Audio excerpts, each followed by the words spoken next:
What we're doing is talking a little bit about maintenance. Maintenance matters. And that's our way of helping people understand some of the more common maintenance procedures that are necessary with outboard engines. It doesn't make a difference whether it's our brand or any other brand. There's things you need to do in order to be proactive to take care of your outboard. Use the right oil. Make sure that you use an FCW oil that is rated for marine use. It's not like automotive engine oil. You also want to make sure, change your lower unit oil. That's every 100 hours. That's just some of the basic things that we have going on. We've got all of that stuff in an easy to follow guide called Maintenance Matters. And it's available online at YamahaOutboards.com, and it's also available through any of our 2,000 Yamaha dealers.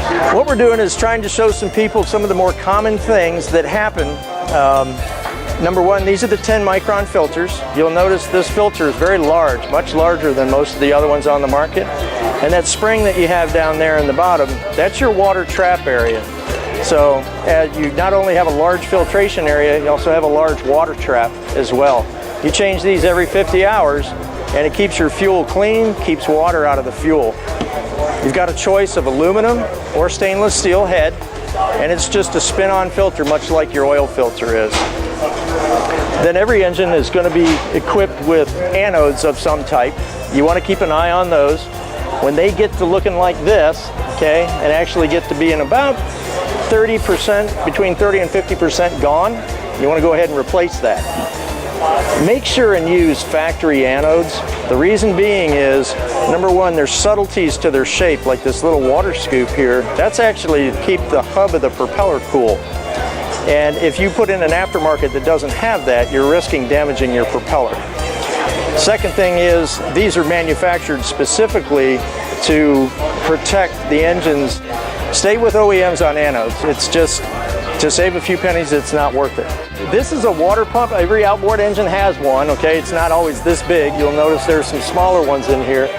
But it's comprised of a stainless steel cup, okay, and then a rubber impeller that is compressed inside there, and it's turned by the drive shaft on the engine.